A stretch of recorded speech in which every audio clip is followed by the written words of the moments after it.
Estudei em vários colégios, inclusive no Pedro II, internato e externato.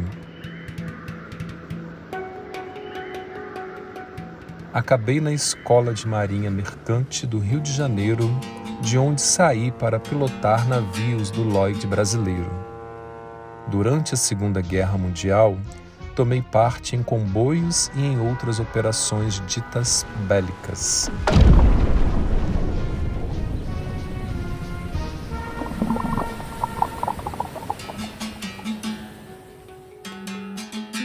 Ele tinha uma coragem pessoal muito grande, porque ele pilotou navio brasileiro durante a Segunda Guerra Mundial. Os alemães estavam bombardeando, torpedeando os navios, e ele estava lá fazendo a parte dele.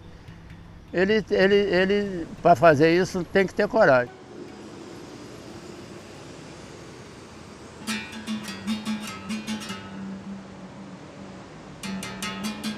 Terminada a Guerra no Atlântico, deixei a vida de vaposeiro e passei a bordejar em terra, fundeando numa série de empregos, desde correspondente faturista de uma fábrica de formicida em São Gonçalo, até diretor da Biblioteca Pública do Estado do Rio, em Niterói.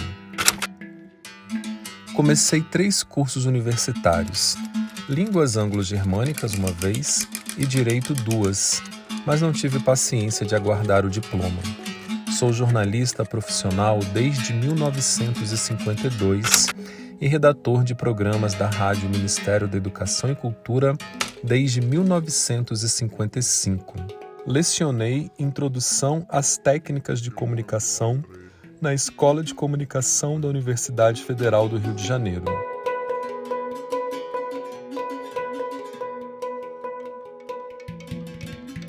Para ele, dar aula era uma missão, né? Era um sacerdócio, ele tinha uma função. E qual era a função dele? Né? Era uma função política, ele queria desenvolver uma consciência crítica dos alunos.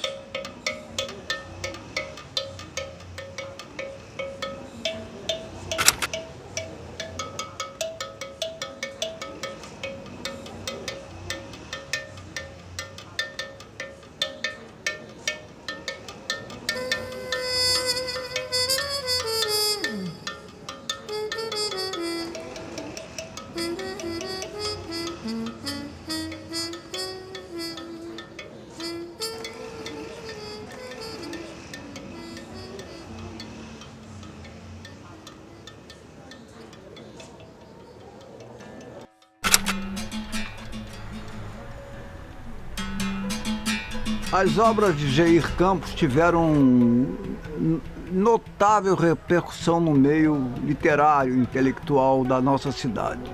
Ele era muito estimado e querido. Em 11 de novembro de 1989, aqui no Calçadão da Cultura, nesse endereço, foi realizado o lançamento de seu livro. Foi o Glossário de Termos Técnicos de Espetáculo de sua autoria, com a presença de inúmeras personalidades do meio intelectual que compareceram aqui na Rua Visconde Itaburaí 222. Ele colaborava na Rádio Roquete Pinto e também em vários jornais, inclusive no jornal Letras Fluminense do Luiz Magalhães. A militância dele era muito... Não me pareceu assim que alcançasse também, ele é um grande subversivo. Era trabalho de base, né? Em sindicatos, na defesa de direitos, mas tem a fase de poemas dele, que os primeiros são poemas mais pessoais, depois são aqueles engajados, né?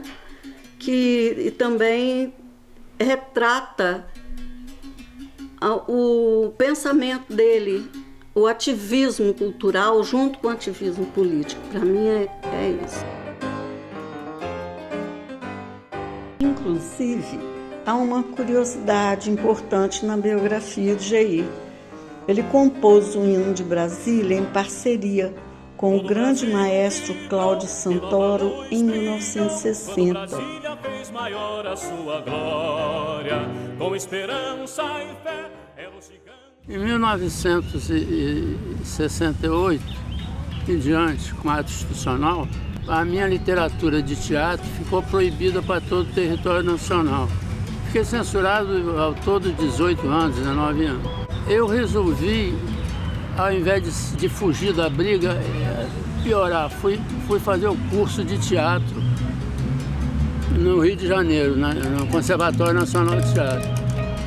E lá eu conheci Geir, que fazia o curso de direção. Eu fazia o curso de ator e Geir fazia a direção. E Geir era um antigo conhecido meu, porque eu era um especialista em Brecht, que eu gostava muito, porque eu fazia teatro com fins políticos. Então eu lia muito as traduções de Geir Campos. Eu conheci o Geir tradutor.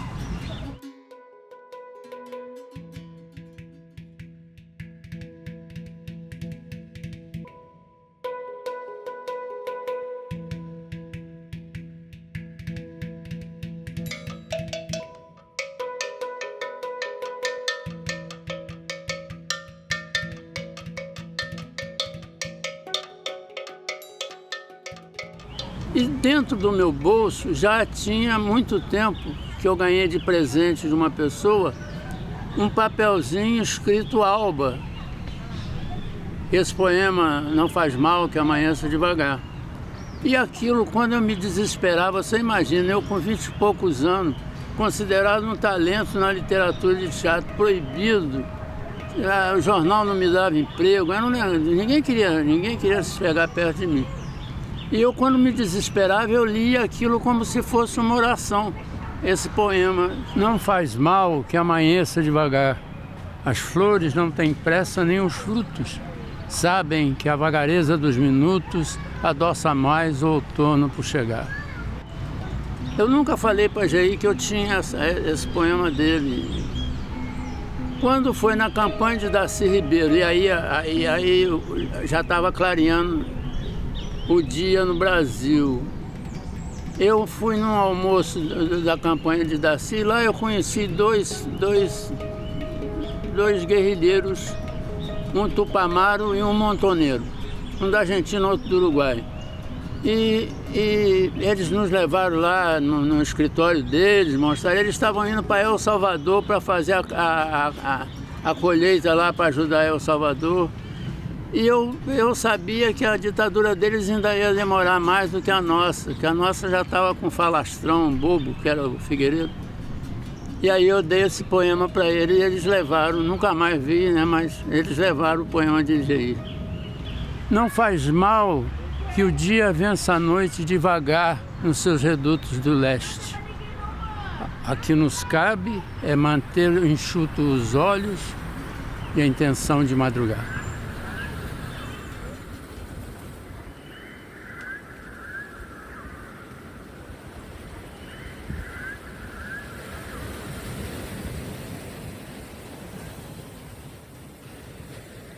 Foi um professor revolucionário, assim, foi um homem público revolucionário. E eu acho que foi um poeta, um literato revolucionário também. Ele não se conformava, né, com as injustiças, as desigualdades, né, as opressões desse mundo aí.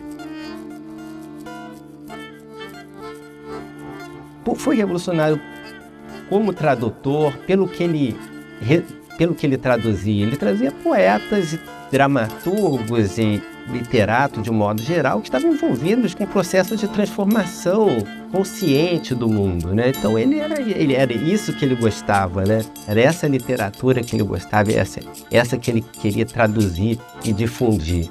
Uma literatura de alta qualidade, comprometida, né, com a transformação do mundo. Outra coisa interessante que Geir tem, e que você me chamou a atenção para mim, é a esperança. Não há na poesia de Geir a desistência. Você está entendendo? A esperança de que as coisas dependem da gente, por menor que a gente seja.